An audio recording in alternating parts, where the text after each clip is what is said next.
e o reconhecimento de Davi. Gostaria que toda a igreja abrisse a sua Bíblia no livro de Gênesis, capítulo 3. Glória a Deus. Aleluia.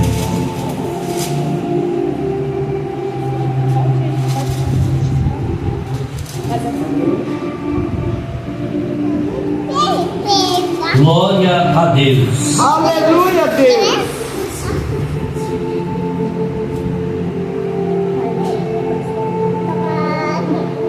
Gênesis, capítulo de número 3. Gênesis é o primeiro livro da Bíblia. Toda a igreja achou, diga amém. Amém. Quem estiver procurando, diga glória a Deus.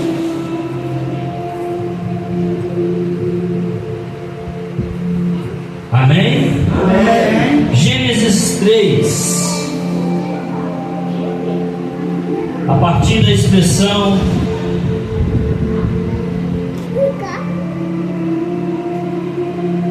do versículo 8, Glória a Deus. que diz assim: e ouviram a voz do Senhor, que passeava no jardim pela viração do dia, e escondeu-se Adão e sua mulher da presença do Senhor Deus, através das árvores do jardim. Versículo 9: e chamou o Senhor a Adão e disse-lhe: onde estás? O Senhor disse o que para Adão? Onde estás? Onde estás? E ele disse: ouvi a sua voz soar no jardim, e temi, porque estava nu, e me escondi. E Deus disse: quem te mostrou que estás nu? Comeste da árvore e que eu te ordenei que não comestes. Versículo 12: então disse Adão: a mulher que tu me destes por companheira, ela me deu da árvore e eu comi. Versículo 13: e disse o Senhor Deus à mulher: por que fizeste isso?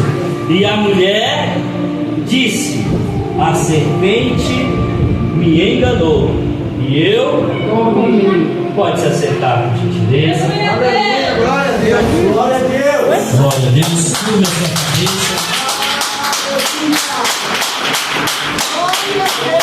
Curva a sua cabeça, eu quero orar por você nessa noite. Senhor meu Deus, a sua palavra foi lida nessa noite. Eu me coloco diante das tuas mãos como um instrumento. Reconheço a minha insignificância, que eu sou pequeno, sou falho. Não sou nem digno de estar aqui, Senhor. Mas que o teu Espírito, Senhor, nos proporciona, que o Senhor possa falar nos corações, que o Senhor possa falar grandiosamente com a sua igreja. É que eu te peço nesta noite, em nome do Senhor Jesus. Amém. Amém, igreja? Amém. A síndrome de Adão. Síndrome é um conjunto de sinais e sintomas de uma doença. Síndrome é dado ao conjunto de sinais e sintomas de uma doença. O texto que nós lemos lá em Gênesis, ele vai falar da comunhão de Deus com o homem. Todos aqui sabem que Gênesis capítulo 1, 2 e 3 vai estar falando da criação de Deus.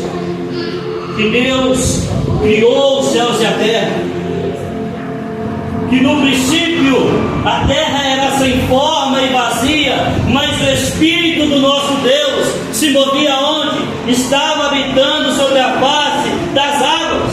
E disse Deus: haja luz.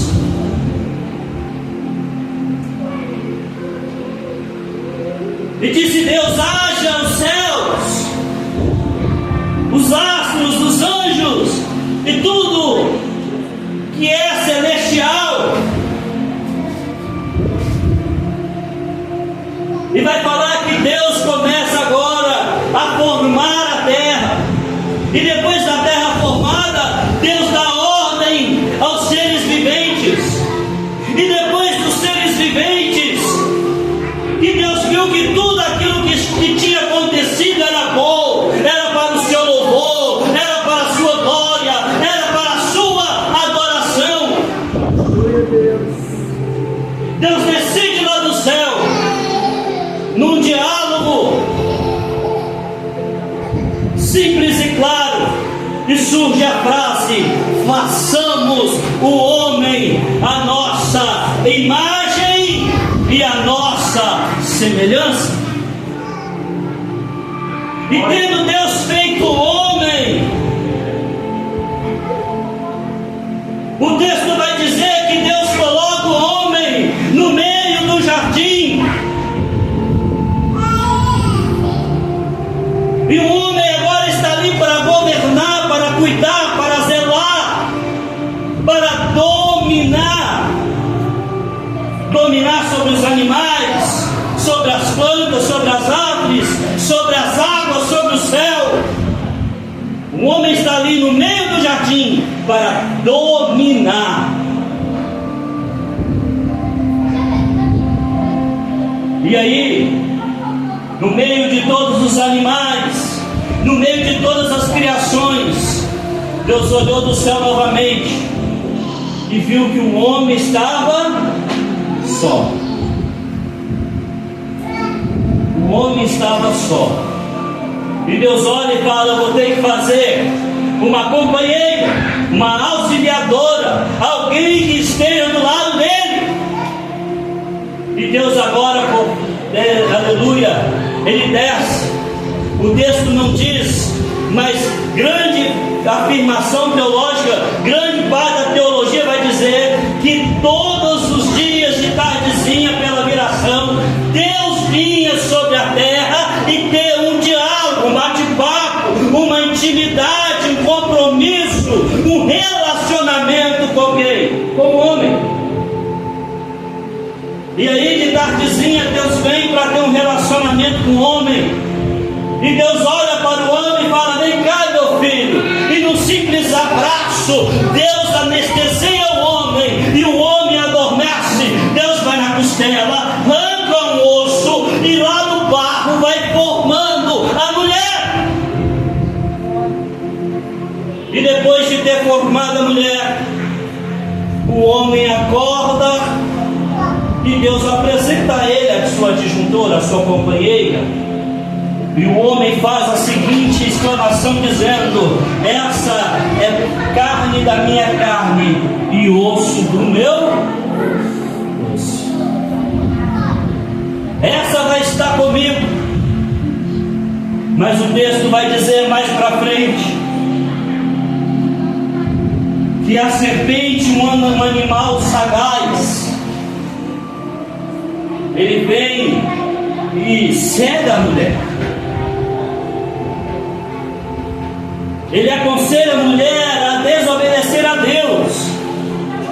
Fala assim: ei, se você comer do fruto, você vai ser igualzinho a Deus.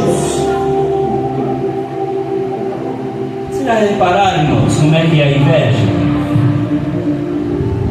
Olha como é que é, repara no texto, como é que é a inveja. O diabo teve inveja de Deus, queria ser igual a Deus. O que aconteceu com ele?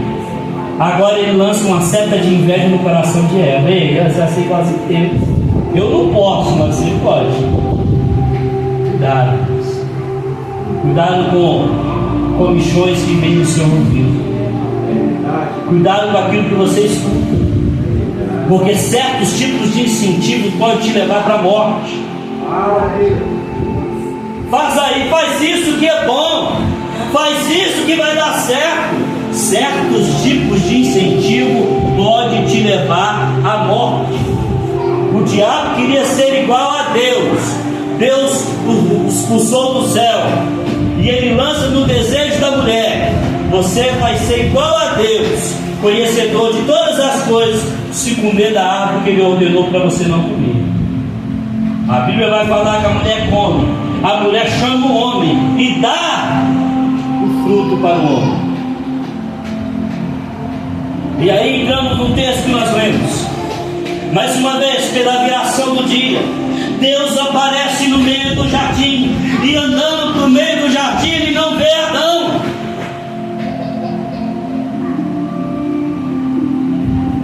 Ou melhor, Deus é o que? Onipresente, então ele vê Adão. Mas Adão agora não se apresenta da presença de Deus. Ele corre, ele se esconde. E Deus começa a gritar no meio do jardim: Adão, onde você está? Cadê você, Adão? E Adão sai no meio do jardim e fala assim: Deus, eu ouvi o Senhor no meio do jardim, eu vi que o Senhor estava aqui, mas eu estava nu. Eu estou nu, Senhor. Aí eu me escondi. Olha só o que o homem faz: eu estou nu. Aí eu me escondi. Aí eu vou repetir o que eu já repeti aqui antes. Quando o Senhor te fez com roupa? Quando o Senhor fez a mulher, fez com roupa? Quando o Senhor te fez, ele diz: haja homem? Não. O texto vai falar que ele formou o homem do pó da terra e nu. Então não tem nenhuma parte do meu corpo que Deus não conhece. Não tem nenhuma parte do meu corpo que se envergonhe a Deus. O que envergonha os homens, mas a Deus. Mulher, não tem nenhuma parte do teu corpo que Deus não conhece. Eu já ouvi crente falar que se você estiver tomando banho e acontecer um arrebatamento, você fica. Eu já vi crente falar que se você estiver dormindo nu e te acontecer um arrebatamento, você fica. E o Senhor te fez o quê? Então o Senhor conhece a sua nudez. O que você não pode é mostrar sua nudez para os outros, mas para o Senhor te conhece. O homem vai falar: Senhor, eu estava nu, por isso eu me escondi. Aí o Senhor vai falar para o homem assim: quem te mostrou que você estava nu? Quem falou com você que você precisa de roupa? Por acaso você comeu da árvore que eu te ordenei que não comesse? Qual é a resposta de Adão para Deus? Senhor, a mulher que tu me destes me deu, e eu. O Senhor olha para a mulher, e a mulher: a serpente me enganou. Síndrome, um conjunto de sintomas de uma doença.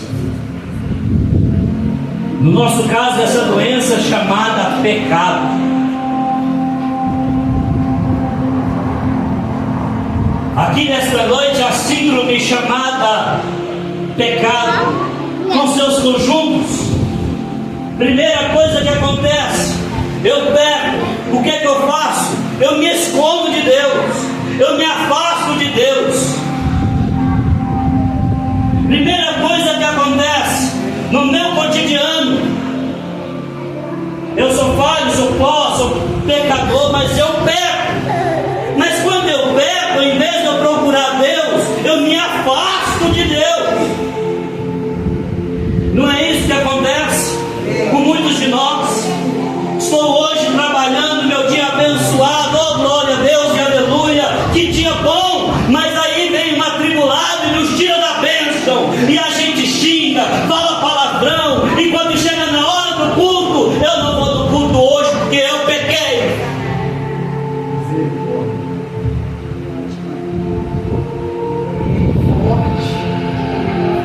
Vou no culto não, porque eu pequei. Para nós que dirigem então, ô glória, está lá no volante tranquilão, aí vem um motoqueiro atribulado, e nos fecha, ainda xinga a gente ainda, e a gente perde a cabeça, xinga o motoqueiro, e chega na hora do culto, eu não vou não, porque eu pequei.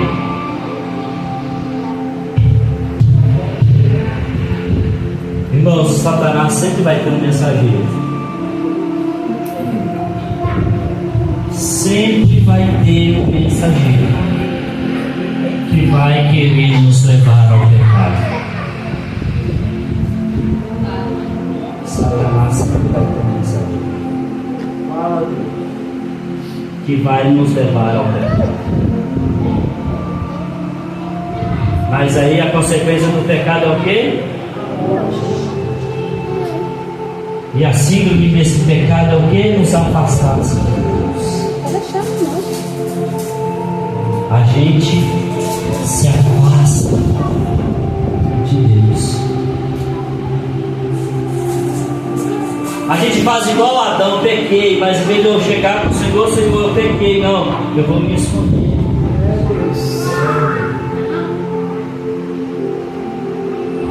Aí tem gente que pensa assim, eu pequei hoje o dia inteiro, eu não vou lá na igreja não.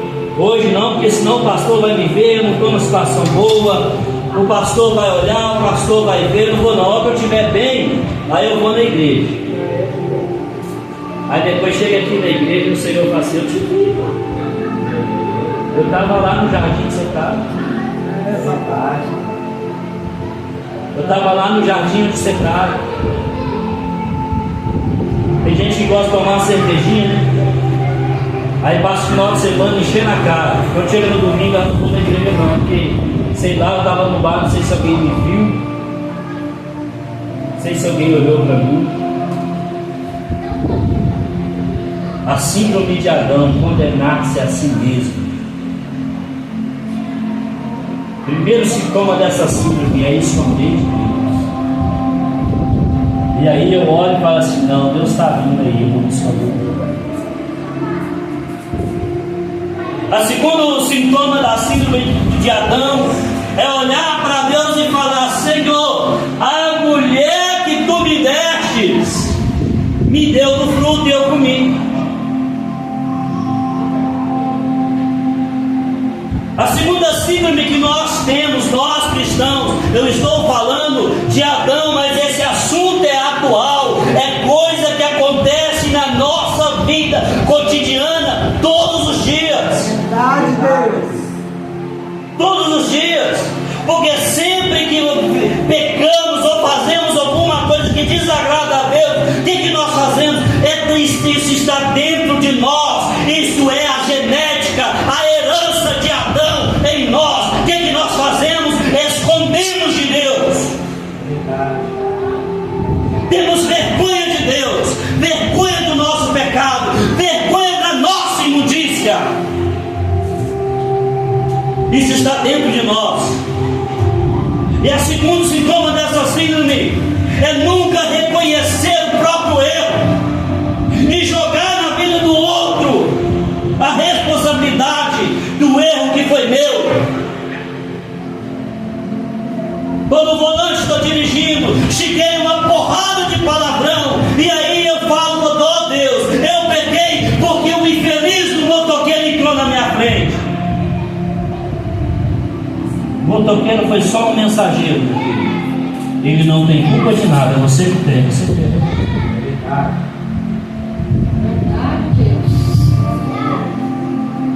Então você que a segunda síndrome de Adão, o sintoma dessa síndrome de Adão é jogar a culpa para ela. O Senhor só perguntou para ele, você comeu, Adão? Ele podia ter respondido comigo. Mas não, ele joga a culpa para quem? Para a mulher. O Senhor pergunta para a mulher, e aí ela? A serpente me enganou, eu comi, joga a culpa para a serpente. Isso é atual, irmãos. Nós fazemos isso sempre na nossa vida, jogando a responsabilidade e a culpa para o outro. Você sabia disso? O pastor Davidson falou aqui no domingo passado, eu quero repetir algumas falas dele. Todo mundo está vendo nos noticiários e tudo que está acontecendo no Rio Grande do Sul. E o que tem de pregador, o que tem de crente nas redes sociais, nas mídias, nos TikTok, falando que aquilo é a mão de Deus, que aquilo é falta disso, é falta daquilo, é falta de oração, e joga a culpa no centro espírita, joga a culpa na macumba, joga a culpa nos maldizentes. Síndrome de Adão. Síndrome de Adão. Jogar a culpa em alguma coisa. Deixa eu falar com você uma coisa. Cientificamente, isso é ciência. O que está acontecendo no Rio Grande do Sul não tem nada sobrenatural, é ciência.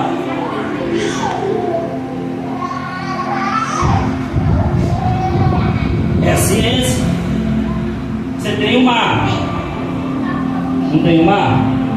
O mar tem um limite, não tem? Existem épocas do ano que a maré sobe. Para quem já morou na região marítima, sabe? Dependendo do lugar, a maré vai subir de 2 a 3 metros, ou até mais. Então, dependendo da época do meio do ano, a maré... Imagine, irmãos, a maré subir 2 metros. A maré sobe 2 metros. E aí a água que está descendo está no nível do mar. Ou já está descendo normal. A maré subiu 2 metros. A água que já estava descendo, quem estava no nível do mar faz o quê? Ela sobe. Então o que está acontecendo no Rio Grande do Sul é o seguinte: tem o mar, tem os rios, tem uma lagoa. Da saída dessa lagoa, poucos quilômetros à frente ela cai no mar. Aí, um homem que é inteligente demais e soberbo demais, né? Aí entra a indústria imobiliária, fala assim: olha, um pedacinho legal, olha só, dá para fazer um empreendimento aqui perto da lagoa, vai ser top. Aí coloca lá um condomínio de luxo, um spot caro, o homem vai lá e vai comprando. Aí o que acontece? Isso na maioria das cidades brasileiras é assim. O que acontece? As máquinas vêm abrindo rua. E aquela terra que sobra, sabe para onde vai? O rio, para a lagoa. E aí depois a ciência toma o seu lugar. A natureza, melhor dizendo, vai tomar o seu lugar. Se você estudar bem, o que aconteceu no Rio Grande do Sul é o que os cientistas estão falando de dois anos para cá, que as estações vão ser cada vez mais severas. É chuva, chuva demais. É sol, sol demais. Frio, frio demais. Aconteceu no Rio Grande do Sul, período de chuva. Acabou, mas a chuva veio fora de época, veio demais. Mês de maré alta. A água não tem para onde descer, invadiu toda a cidade. Não tem nada de sobrenatural nisso. Nada de sobrenatural nisso. Isso que está acontecendo é ignorância dos homens, soberba dos homens. Aqui na nossa cidade, Santa Luzia, também acontece. Também acontece. Nós temos o Rio das Velhas. Todo ano, quando chove demais, milhares de pessoas ficam com suas casas debaixo d'água por causa do Rio das Velhas, aqui do nosso lado. E é praticamente todos os anos. E o que acontece na seca? As pessoas vão chegando às casas cada vez mais perto do rio. Depois fala que é sobrenatural, que é a macumba, que é isso, que é aquilo, que é o centro espírita. Não tem nada de espiritual nisso não. É só estudar um pouquinho e ver com mais clareza que o que está acontecendo é fenômeno natural. É a natureza assumindo o seu curso. É a natureza falando assim: olha, você está construindo no que é meu, e eu vou passar aí, qualquer dia eu vou te perturbar a sua vida. É isso que a natureza está fazendo. E isso tudo faz parte da síndrome de Adão. Jogar a culpa daquilo que é meu para quem não tem culpa. Adão joga para a mulher joga para a serpente. E nenhum dos dois assume a culpa. E é isso que acontece com nós todos os dias. É isso que acontece conosco. Porque nós jogamos a culpa no outro, não assumimos a culpa. E essa natureza que está dentro de nós, essa síndrome de Adão que está impregnada dentro de nós, nós precisamos dar vazão ao Espírito Santo, à graça de Cristo, para que ela nos preencha, para que possamos ser homens e mulheres segundo o coração de Deus e andar segundo a ética de Deus nas nossas vidas.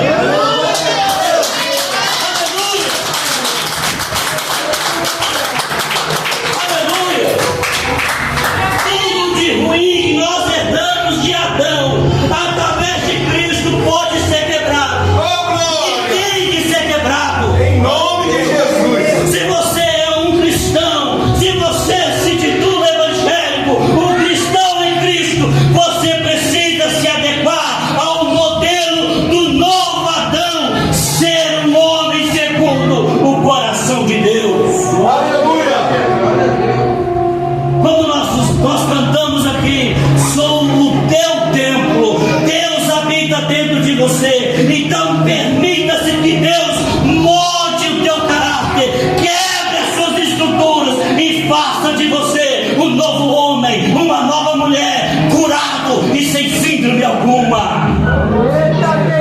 Aleluia! Glória a Deus! Nós vemos aqui sobre a grande síndrome do pecado. Adão peca e joga a responsabilidade para a mulher joga a responsabilidade para a serpente. Tudo aquilo que nós fazemos nos nossos dias, jogamos nossas responsabilidades no outro. Não deu certo por causa do outro, eu não fui para frente porque eu não tive incentivo de pai, de mãe, de filho, de mulher, de isso ou aquilo. Ei, quem te incentiva é Cristo, quem te leva à frente é o Espírito Santo. Então se permita ser cheio de Deus, ser cheio de Cristo e ser cheio do Espírito Santo de Deus. Aleluia! Aleluia! Aleluia! Nós vamos entrar agora sobre uma outra situação de pecado, que foi o pecado de Davi. Todo mundo aqui conhece o pecado de Davi, sim ou não? Sim. Todo mundo conhece o pecado de Davi. Eu vou fazer uma narrativa do texto. Davi estava no seu palácio, na sua casa, num dia que não era para ele estar lá, um dia que ele era para estar num campo de batalha. Ele decide não ir para o campo de batalha e fica em casa. E lá em casa, Davi,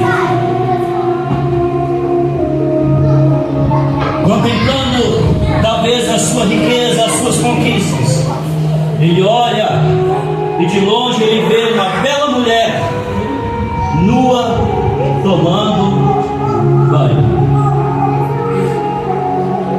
E aí ele, homem, né, cheio de desejos, cobiçou aquela mulher. Aí ele usa o poder de rei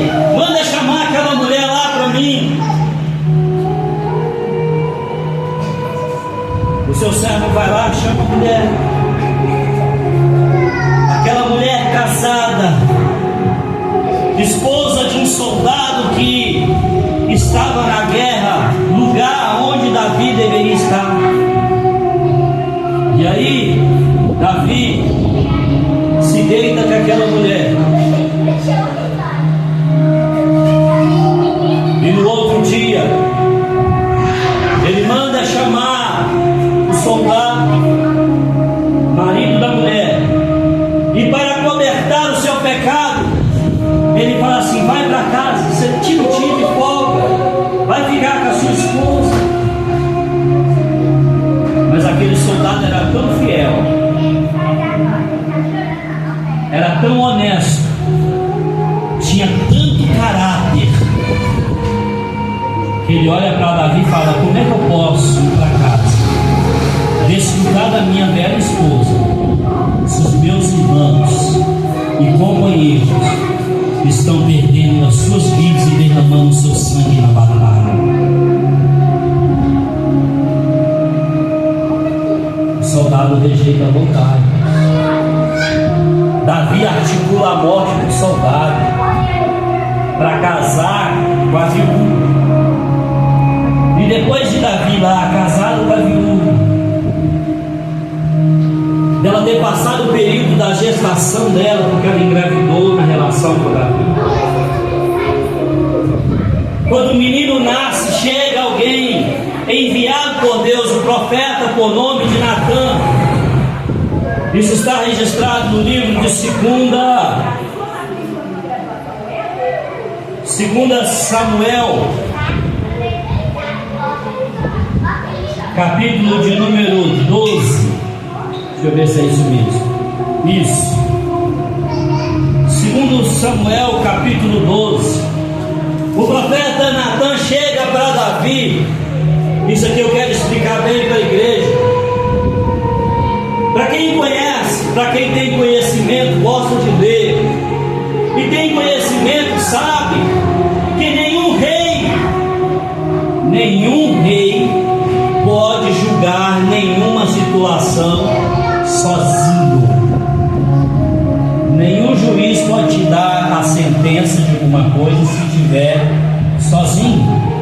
Tem que ter o promotor, tem que ter o advogado de defesa, o advogado de acusação, tem que ter o escrivão, tem que ter um conjunto de coisas. E esse modelo que é usado hoje, ele sempre foi usado pelos reis antigos. Sempre foi usado por reis antigos. E aí, Davi no trono, julgando, os conselheiros falar com ele, chega o profeta Natã, numa simples parábola, faz uma bela citação a Davi. E Davi se indigna com o homem da citação e vira para o profeta e fala assim: esse homem é digno de morte. Esse homem é digno de morte. A comparação, a citação era assim: Davi, havia um homem muito rico, com várias ovelhas, tinha tudo o que queria. Mas também havia um homem pobre que só tinha uma ovelhinha. Mas vindo o viajante visitar esse homem rico pega a ovelha do homem pobre, e ao invés de pegar uma das suas, ele pega a ovelha do homem pobre, mata e oferece ela para o viajante. Davi vai olhar para o profeta e vai falar: esse homem é digno de morte. Ele vai ter que pagar 4 vezes mais pela ovelha. Vai ter que pagar 4 vezes mais pela ovelha. O profeta olha para Davi e fala: pois esse homem é você, Davi. Você é esse homem. A palavra de um rei não pode voltar atrás. E perante os conselheiros, Davi decreta sua própria pena de morte.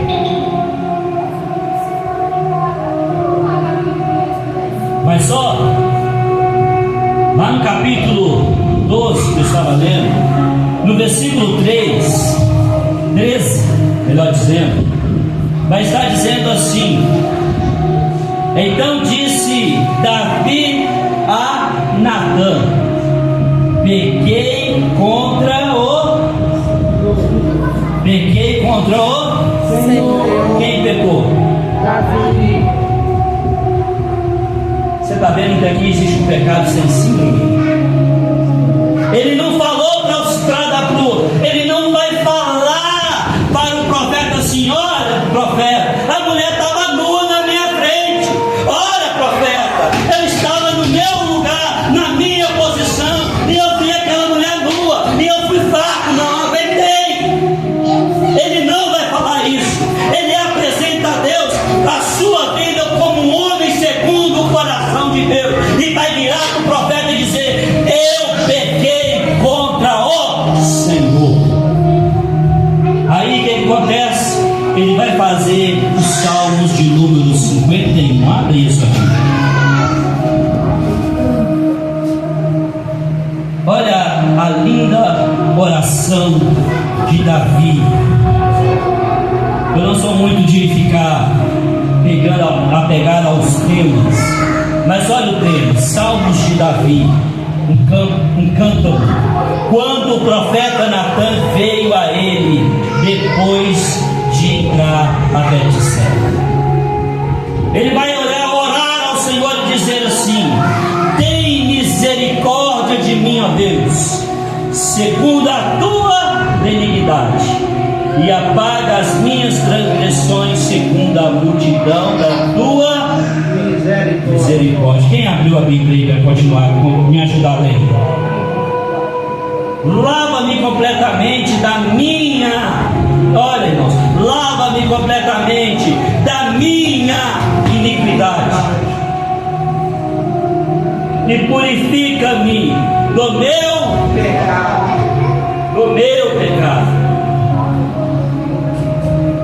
Porque eu conheço as minhas transgressões, e o meu pecado está diante de quem? Não está diante das pessoas, não está diante do próximo, não está diante daquele que fez ele pecar. Não, ele pecou. Ele pecou. Versículo 4: contra ti somente pequei, e fiz o que era mal às tuas vistas. Ele vai olhar e falar: Senhor, eu pequei contra ti. Glória a Deus. Você está vendo aqui, irmãos? Quando eu vou estudar sobre Davi, quando eu estudo sobre Davi foi o primeiro cara de toda a história bíblica, a conhecer a virtude da graça e do Espírito Santo. Antes da graça ser trazida a nós, antes da graça vir, Davi já conhecia a graça e a virtude do Espírito Santo. Ele vai falar assim: para que seja justificado quando falares e puro quando julgares. Ele vai apresentar uma razão para Deus. Ele vai apresentar o DNA de Adão para Deus. Ele vai falar assim: eis que em iniquidade eu fui formado, e em pecado me concebeu a minha mãe. Ou seja, por que ele vai falar isso?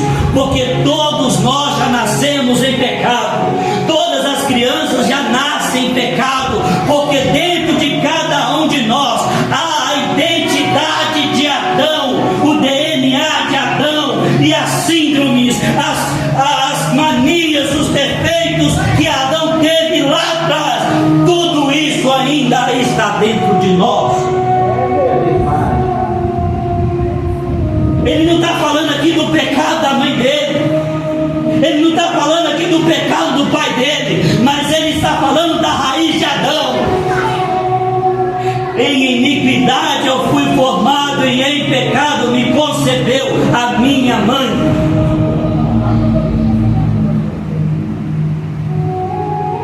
Versículo 6: eis que ama a verdade no íntimo, e no oculto faças conhecer a sabedoria. Purifico-me com os ossos e ficarei puro, lava-me e ficarei branco como a neve. Glória a Deus! Conhecia ou não conhecia a graça? Porque só a graça purifica, só a graça santifica, só a graça nos faz ser branco como a neve.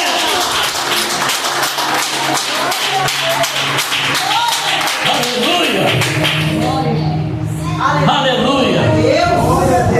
Olha o versículo 9: esconde a tua face do meu pecado e apaga todas as minhas iniquidades.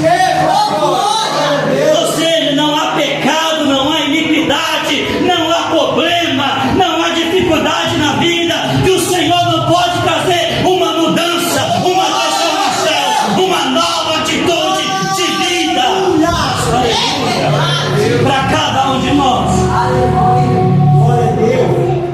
E ele vai orar dizendo assim: cria em mim, ó Deus, um coração puro e renova em mim o espírito reto. E ele vai orar e falar assim: Senhor, eu não quero esconder a tua presença, eu não quero estar longe da tua presença. Ele vai orar e falar: Senhor, por favor, não me lances para fora da tua presença, não retires de mim o teu Espírito Santo.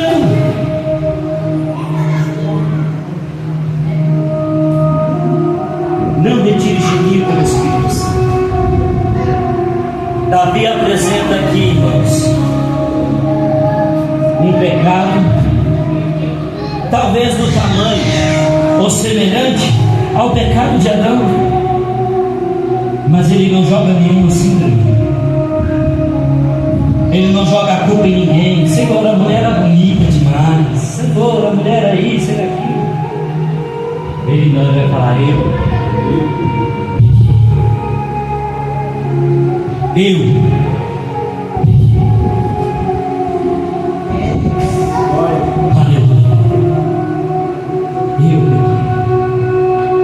fiz o que é mal aos seus olhos, eu sou o inimigo, eu sou o pecador. Duas situações de pecados, uma cheia de síndrome, cheia de doença, uma cheia de reconhecimento. O pecado é uma doença que leva à morte, mas o reconhecimento traz o perdão e uma vida de comunhão com o Espírito Santo. E uma vida cheia de comunhão com o Espírito Santo vai trazer, aleluia, uma coletividade, vai trazer união, vai trazer coletividade, vai se tornar uma sociedade, uma comunidade. Quando a igreja missionária eleita pela graça surgiu, ela surgiu para não ser uma igreja como as outras. Nós não queremos ser melhor que ninguém, mas a igreja missionária eleita pela graça surgiu para romper com o sistema, para ser uma igreja diferente, uma igreja onde as pessoas que foram machucadas pela igreja possam ser abraçadas, possam ser acolhidas. Uma igreja para viver em comunhão, em sociedade, uma igreja que acredita no relacionamento com Cristo. Glória a Deus, aleluia. E uma igreja coletiva, uma igreja que está apta a servir o amor de Cristo, a andar com Cristo, é uma igreja humana, é uma igreja que tem na pele o amor, como foi descrito aqui no início do culto, quando o pastor Davidson leu 1 Coríntios 13. Uma igreja baseada no amor não é uma igreja julgadora. Uma igreja baseada no amor não é uma igreja cheia de síndrome. Uma igreja baseada no amor não é uma igreja que se corrompe com o sistema. Porque o sistema evangélico hoje virou o seguinte: eu faço, eu posso, eu aconteço, porque eu tenho Deus do céu que é por mim. Aleluia. O Deus da igreja evangélica atual, a igreja evangélica sistemática, vai pregar com o seguinte: nós fomos colocados por cabeça e não por cauda, por isso não devemos nos curvar a ninguém. Nós estamos aqui para triunfar, para acontecer e ser a igreja, ser o povo escolhido de Deus. E aí nos educamos como? A sermos uma igreja indiferente. A igreja atual, ela faz acepção de pessoas. Não pode assentar no banco da igreja. Aleluia. O homossexual não pode assentar no banco da igreja. Aleluia. A lésbica não pode sentar no banco da igreja. O macumbeiro, o feiticeiro não pode assentar no banco da igreja. Aleluia. O iníquo não pode assentar no banco da igreja. O fornicador não pode assentar no banco da igreja. Aquele que fala mentira não pode assentar no banco da igreja. Aquela pessoa que não tem um relacionamento com Deus do evangélico da igreja. Verdade, Deus. Mas quando nós vamos ler a palavra de Deus, quando vamos ler o Evangelho da Graça, nós vamos entender bem diferente do que é pregado aqui nesta noite. Abra sua Bíblia aí comigo, vamos seguir aqui na leitura, no livro de Mateus, capítulo de número 6. Aleluia.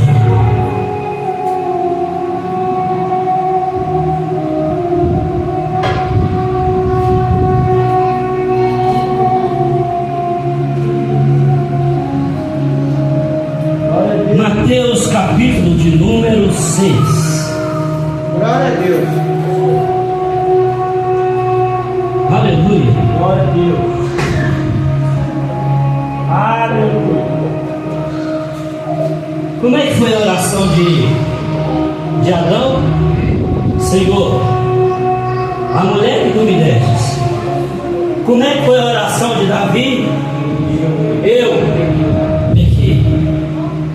E como é que é a oração que Jesus nos ensinou? Aleluia. Tem alguém que já pegou? Glória a Deus. Oh, glória. Aleluia. Aleluia. Versículo 9 diz assim, olha, muito bem claro, capítulo 6, todo mundo achou? Mateus capítulo 6, eu gostaria de fazer essa leitura coletiva, esperar todo mundo. Mateus capítulo 6. Mateus capítulo 6 é uma das partes mais conhecidas da Bíblia, mais citada da Bíblia. Mateus capítulo 6, a partir do versículo 9. Achou aí o versículo 9? Que diz assim: portanto vós orais assim: Pai nosso que estás. Peraí. Como se deve orar?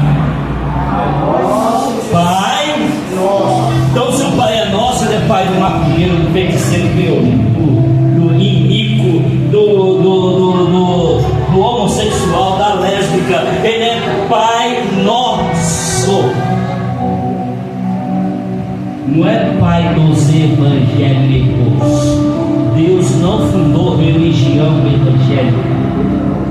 Ele é o que? Pai nosso. Entenda quem está cheio do Espírito Santo. Entenda quem está cheio de Cristo. Entende que o Pai é nosso.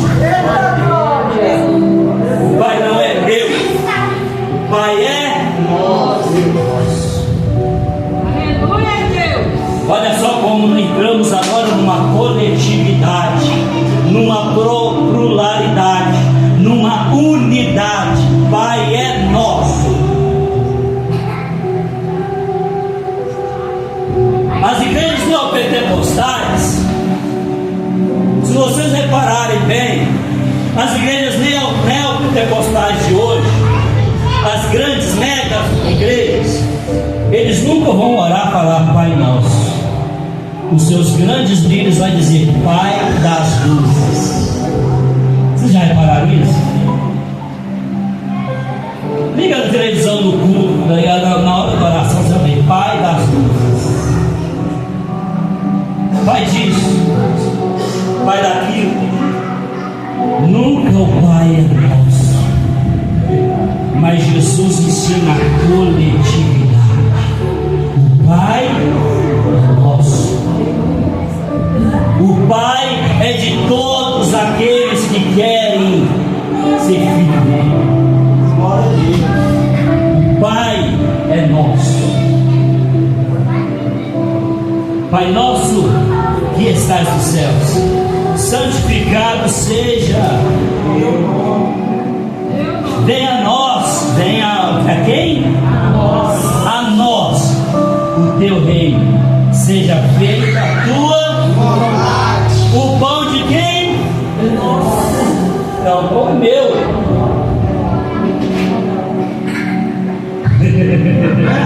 Porque é pão nosso. O pão é nosso. Então por que nós fazemos exceção de pessoas? Por que, irmãos? Por que nós jogamos as pessoas no inferno ao invés de levá-las para o céu? Jesus, na certa feita, chegou para os fariseus e falou assim: bando de hipócrita, raça de víbora, vocês não vão para o céu e não deixam os pequeninos ir. E é isso que estamos fazendo hoje, fazendo exceção de pessoas. Não vamos para o céu e não vamos deixar ninguém ir. É verdade. É forte. Por quê? Porque não entendemos que o Pai é nosso. E aquele que o Senhor chamar, aquele que o Senhor eleger, aquele que é alcançado pela graça, ele pode estar dentro de um centro de macumba, que no último suspiro da vida, Deus vai lá e resgata ele. Como fez coração naquilo. Deus resgata, porque ele é de Deus. Aleluia, glória a Deus. Não tem o meu não, irmãos, é nosso. O Pai é nosso. Quando eu estou sozinho, trancado no meu quarto, está aqui no versículo capítulo 6. Quando eu vou orar, tem que estar sozinho, trancado no meu quarto e falar: meu Deus, me perdoa os meus pecados. Meu Deus, faz isso por mim. Meu Deus, faz aquilo. Mas quando eu estou no coletivo, o pecado já não é mais meu. O pecado já não é mais seu, porque o teu pecado é meu e o meu pecado é teu. Então tudo é nosso. Porque em seguida a palavra de Deus vai dizer assim: aleluia, glória a Deus, aleluia, glória a Deus, aleluia. O pão nosso de cada dia dá-nos hoje. Perdoa as nossas dívidas ou nossos pecados, assim como perdoamos aqueles que nos devem, aqueles que pecaram contra nós. Ou seja, quero ter o perdão de Deus, preciso perdoar. Quero ter o perdão de Deus, preciso andar no coletivo. Quero ter o perdão de Deus, preciso andar em comunhão com os irmãos e uns com os outros. Glória a Deus. Aleluia. Glória a Deus. Aleluia. Glória a Deus. E para encerrar, vamos lá agora no livro de 1 João. Eu quero encerrar aqui. João está lá no finalzinho da vida. 1 João, capítulo de número 1. Aleluia. Oh, aleluia.